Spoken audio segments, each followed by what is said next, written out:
Good evening and welcome. I am your host, Mr Addams. On tonight's video, we shall be discussing 10 unsolved murders from the 1990s. Let's begin. Claire Morrison. Claire Morrison was a 13-year-old Australian girl who was murdered on the 19th of December 1992. Her near-naked body was discovered by surfers early morning on the 19th of December near Bells Beach, bashed, strangled and shark-bitten. Morrison was last seen on the night of the 18th of December at a local mall telling a friend she would take the bus home to get money for Christmas shopping. Some witnesses also claimed that she appeared to be drunk. The only lead that the local police obtained was from 18-year-old Shane McLaren, who reported that she was seen getting into a blue Commodore with two men. However, several months later, the police discovered that the report was false and McLaren was booked under perjury. McLaren, a self-confessed ice addict, remains the only suspect in Morrison's murder. As of this video, the murder remains unsolved. Jill Dandel. Jill Dandel was an English journalist, television presenter and newsreader. She spent most of her career at the BBC. At the time of her death, her television work included co-presenting the BBC One programme Crime Watch with Nick Ross. On the morning of the 26th of April 1999, 37-year-old Dandel left her fiancé Alan Farthing's home in Cheswick. She returned alone by car to the house she owned in Fulham. She had lived in the house, but by April 1999 was in the process of selling it and did not visit it frequently. It's reported that, as Dandel was about to put her keys in the lock to open the front door of her home in Fulham, she was grabbed from behind.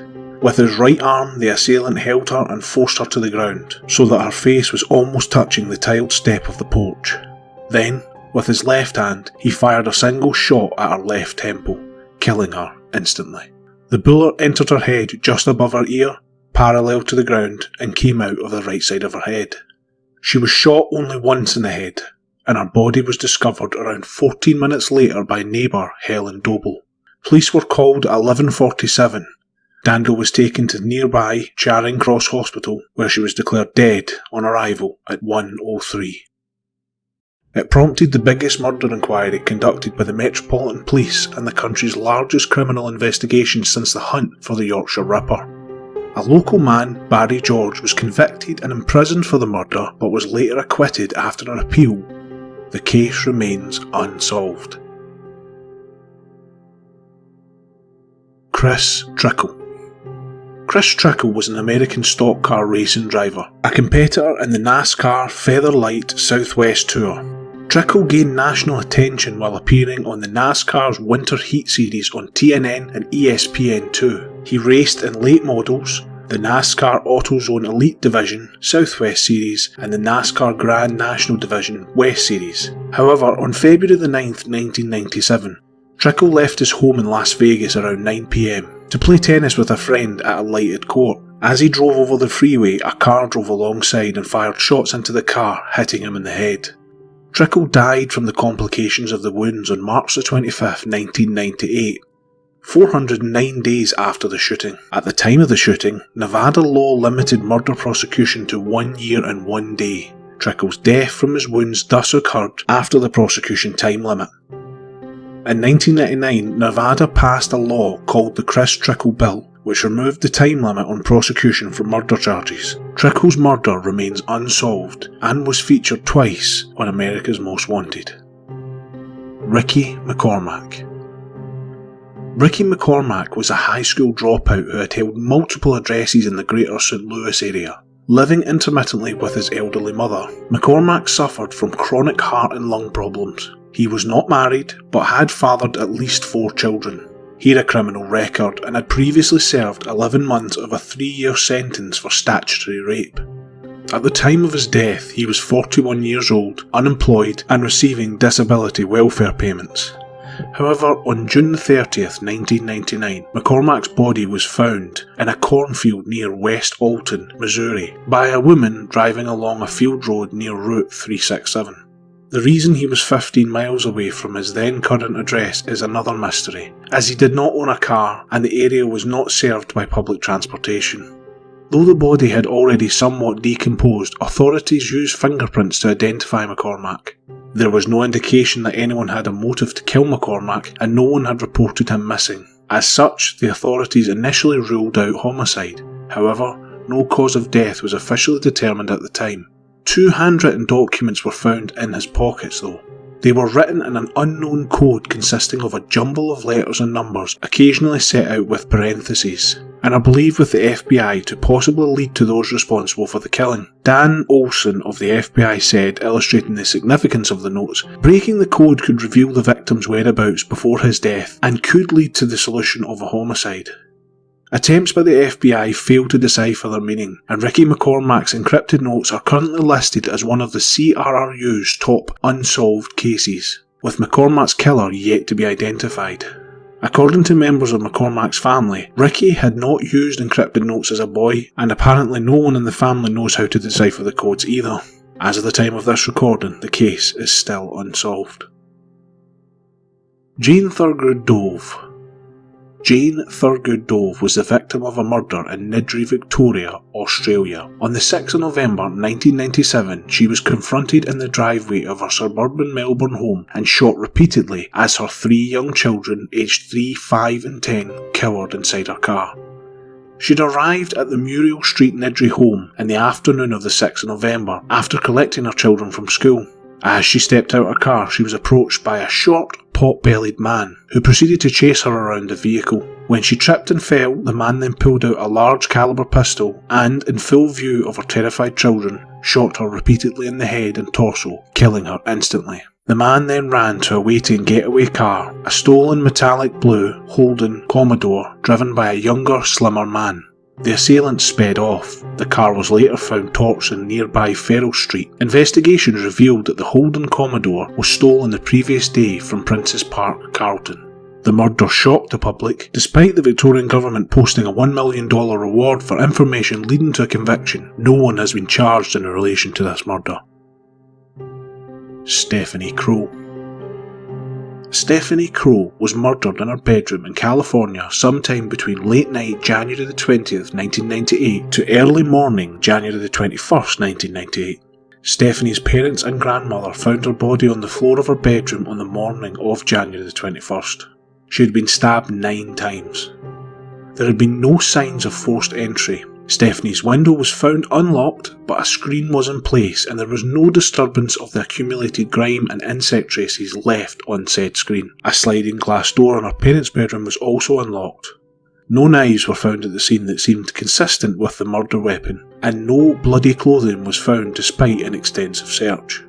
Her older brother Michael Crowe and 2 of his friends were initially charged with her murder, but they were eventually declared to be factually innocent by a judge. Their confessions under police interrogation are regarded as classic examples of false confession. A transient who was seen in the neighbourhood on the night of the murder was eventually convicted of manslaughter, but the conviction was overturned, and to this day the case remains unsolved. Joseph Dennis Cole. Joe Cole was an American actor, writer and roadie for Black Flag and Rollins Band, who was shot and killed in an armed robbery on December the 19th, 1991. Cole and Henry Rollins, lead singer of the band Black Flag, were assaulted by armed robbers in December of 1991 outside their shared Venice Beach, California home at 809 Brook Avenues in the Oakwood district. They had attended a whole concert at the Whiskey A Go-Go and were returning home after stopping at an all-night grocery store. 2 armed men, described as black and in their mid-20s, approached them demanding money. Angry that Rollins and Cole only had $50 between them, the gunmen ordered the 2 men to go inside the house for more cash. Rollins entered at gunpoint, however Cole was killed outside after being shot in the face at close range, while Rollins escaped out the back door and alerted the police. To this day, the murder remains unsolved. Alexander Men. Alexander Men was a Russian Orthodox priest, Bible scholar and writer of theology, Christian history and other religions. He wrote dozens of books, baptised hundreds if not thousands, founded an Orthodox Open University, opened one of the first Sunday schools in Russia, as well as a charity group at the Russian Children's Hospital. His influence is still widely felt and his legacy continues to grow among Christians both in Russia and abroad. However, on Sunday morning, the 9th of September 1990, he was murdered by an axe-wielding assailant outside his home in Russia. He was murdered while walking along the wooded path from his home to his local train platform. His assailant or assailant's use of an axe indicated a possible revenge motive. His funeral was held on the day of the Orthodox calendar which commemorates the beheading of John the Baptist. The murder occurred around the time of the collapse of the Soviet Union, and despite orders from within the Soviet and later the Russian government that the case be further investigated, the murder remains unsolved. Victoria Cafasso. Victoria Cafasso was a 20-year-old Italian tourist on holiday in Tasmania, Australia. Her body was found stabbed on a beach in broad daylight on the 11th of October 1995. On that morning, Cafasso went out for a walk around 9 AM heading towards the beach. She is believed to have been observed sunbathing on the beach at around 10 AM. Police estimate that over 50 people would have visited the beach between 8:30 AM and the time her body was discovered around 1:30 PM. The state coroner found that Cafasso had been violently attacked on the beach, initially defending herself from a blunt object, but not from the following knife attack. She probably died between 11:30 AM and 12:35 PM. As of 2020, nobody has been identified as her killer. A reward of $100,000 has been offered for information to help solve the crime. Brett Kanter. Brett Kanter was an American record label executive, concert promoter and nightclub owner. Early on the morning of July 30th, 1993, Kanter left the nightclub, Club 434. He is not known to have been seen alive after that. Later that day, his body was found at his Hollywood home.